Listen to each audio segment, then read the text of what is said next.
दोस्तों, स्वागत है आप सभी लोगों का एक बार फिर से हैप्पी जिंदगी यूट्यूब चैनल में। दोस्तों, अगर आप अपनी लाइफ में कुछ नया सीखना चाहते हैं तो चैनल को सब्सक्राइब करिएगा, बेल आइकन को जरूर दबाइएगा। 18 सितंबर 2023 में हरतालिका का व्रत रखा जाता है और इससे विधि विधान से पूजा की जाती है। पार्वती ने यह व्रत भगवान शिव को पति के रूप में के लिए रखा था। व्रत पति की लंबी आयु और वैवाहिक जीवन सुख की प्राप्ति के लिए यह व्रत रखा जाता है। इस साल हरतालिका तीज की कथा मात्र सुनने से ही मन स्वर्ग के समान हो जाता है। ये दिन हरतालिका तीज की कथा सुनने से व्यक्ति पर धन की वर्षा होती है, पति पत्नी का दाम्पत्य जीवन सुधर जाता है और वैवाहिक जीवन में खुशहाली आती है। ये दिन कथा सुनना बहुत ही मंगलकारी और शुभ होता है। कथा को आप इग्नोर ना करें। तीज की कथा पति और पत्नी को अवश्य सुननी चाहिए, रखे बिना ही पूर्ण फल की प्राप्ति हो जाती है। बस एक बार यह कथा जरूर सुने और पढ़ें। भाद्रपद मास की शुक्ल तृतीया को हरतालिका तीज का व्रत रखा जाता है। सुहागन महिला अपने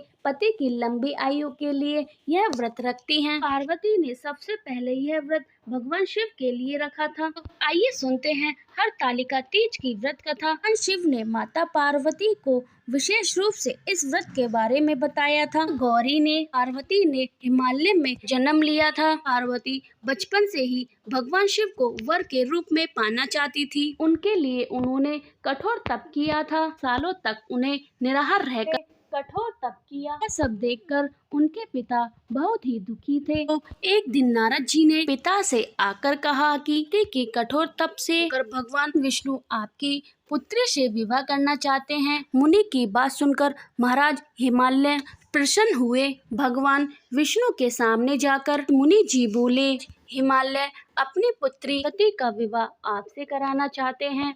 विष्णु ने भी इनको अनुमति दे दी।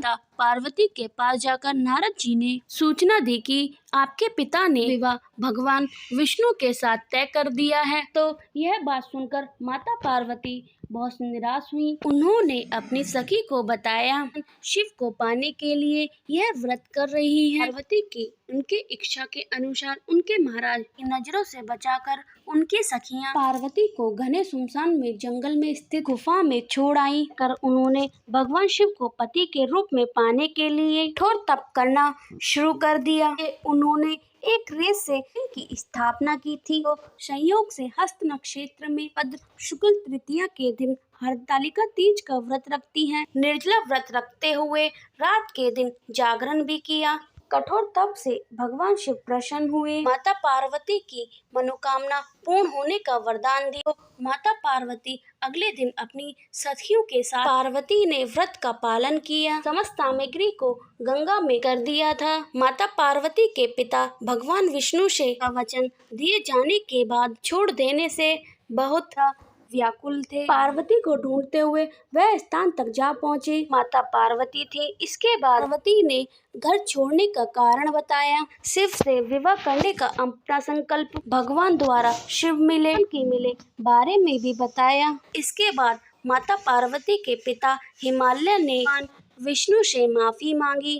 भगवान शिव के साथ माता पार्वती विवाह के लिए राजी हो गए। समय के बाद माता पार्वती का विवाह शिव के साथ पूरे विधि विधान के साथ माता पार्वती और शिव का विवाह करा दिया गया। तो मान्यता है कि इस दिन विधि विधान पूर्वक पूर्ण निष्ठा से इनका व्रत रखती हैं, मन चाहे वर को प्राप्त करती हैं। यह पर्व दाम्पत्य जीवन में खुशहाली के लिए भी यह पर्व मनाया जाता है। तो अगर आप इस दिन व्रत भी नहीं रखते हैं तो तीज की कथा अवश्य सुने। व्रत की कथा सुनने से मात्र के सभी बिगड़े कार्य खो जाते हैं। पत्नी में कभी भी दूरियां नहीं आती हैं, प्यार और बढ़ जाता है। दिल से कमेंट बॉक्स में लिखें जय माता पार्वती, हर हर महादेव, ओम नमः शिवाय।